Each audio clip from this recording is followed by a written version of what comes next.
Okay, guys, section 10.2, let's talk about immunity. Now, when we look at immunity, we need to cover two important terms: antigens and antibodies. Now, if all of you can think of any type of print media or social media or news media that you've seen an image of the coronavirus depicted, you've probably seen some sort of sphere, like a circle, and things projecting out from it, these little shapes or sticks almost projecting out from it. Now, all cells have proteins or other substances that are these projections from their cell membranes. Much like the images that you're thinking of, these are known as antigens. Antigens are specific to the type of cell that they are found on, okay? Now, lymphocytes have the ability to read those antigens of the surface cell, recognize that they are foreign, and then produce what's called antibodies that are complementary to those antigens in shape on the surface of the pathogenic cell. Okay, so let's look at like a visual depiction of what I just told you. So here we have the lymphocyte. So this is a good guy.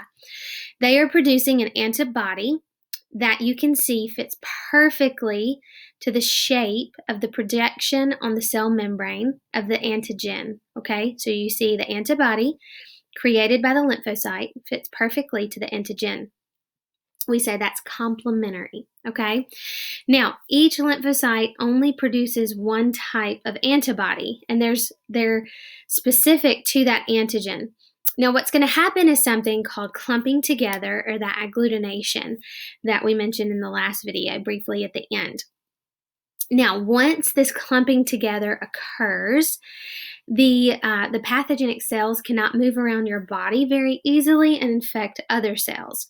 So, at the same time, chemicals are being released to signal phagocytosis, which is the engulfing of the pathogen to completely destroy it. So if you look at what we've got going on here, so you've got your pathogen, the antibodies that are being produced to attach to the antigen that's complementary to it, and then they're going to start clumping together. Okay, as they clump together, this is where cells can then be triggered to perform phagocytosis, which would be finding those antigens, finding the pathogenic cell, completely engulfing them and destroying them. Now, unfortunately, this may take a few days. So this is why when you are infected with some sort of disease that your body can fight off, let's think of like a common cold or the flu, even the coronavirus, for a few days, you're probably going to feel sick.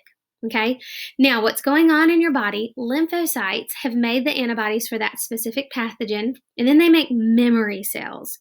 These memory cells retain all the instructions for making those antibodies if that same pathogen is detected. Now, the trick, it has to be the same pathogen. So antibodies can very, very quickly be made, but it has to be the exact same shape that is needed for the antigen. So this is how you can become immune to certain diseases. If you've experienced them, you can have that immunity. But unfortunately, pathogens have gotten a little bit smart over, the thousands of years that we've been on the earth, and they mutate fairly quickly.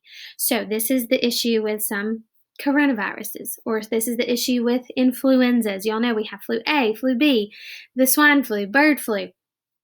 All of these different strains of flu viruses, they can mutate. And this is what we're dealing with a novel or a new virus in current circumstances. So as they mutate, we don't produce the same antibody to fight that pathogen that has entered into our body. It's a different shape for its antigen. So your body's got to create a new response. It's got to create new antibodies. Okay, so this is why it's just tricky for us. But ultimately, we can gain something called active immunity and passive immunity. So we need to look at the difference between those two things. Now, making antibodies and developing memory cells for future responses is known as active immunity, and there's two ways. That means the body has become infected with the pathogen, so your body's created those antibodies naturally, or vaccination. Everyone's favorite topic right now. So, active immunity is slow acting, but it provides long lasting immunity. And then we have passive immunity. So what is that? Passive immunity, this is when ready-made antibodies from another source are introduced into the body. Passive immunity is acting but short term, okay? The most common way that passive immunity can be seen in our world is from mother to infant via breast milk. This is one of the best reasons why you can breastfeed a child if you're a female in the room and you are ever to one day have a family, which I hope you do. Breastfeeding your child actually passes your immunity onto that child to help them fight infections until they're older and stronger and have a more responsive immune system. And then, of course, injected antibodies. So you can actually inject antibodies for certain diseases if someone's already infected. And this would be something like rabies and tetanus. Tetanus, pretty common. Rabies, hopefully you never come in contact with that. The body does not make its own antibodies or memory cells in passive immunity, hence the name, it's passive, okay? But active is where you're making them because you have come in contact with that pathogen or vaccination, which helps you build up antibodies, okay? Diseases that are caused by our own immune system, we just need to kind of go over this real quickly. This is when the cells of the immune system start to attack our own body cells. So you've probably heard the phrase an autoimmune disease, okay? This is where these are coming in. They're fairly rare, but all of us probably know somebody with one of these. But the most common example is type 1 diabetes.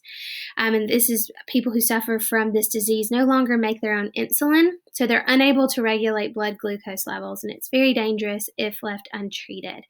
And this is because their immune system is targeting and destroying the pancreatic cells, which are responsible for making insulin. And ultimately, it just leads to an imbalance of glucose in your blood. So you have to, most people have to inject their own insulin to control their blood sugar and constantly monitor that. Okay, here's an exam tip. You can pause the screen, read it here. We'll move on to vaccination next, but go ahead, hit up your CFU to check for understanding and then complete any of our day's activities. Good job, guys.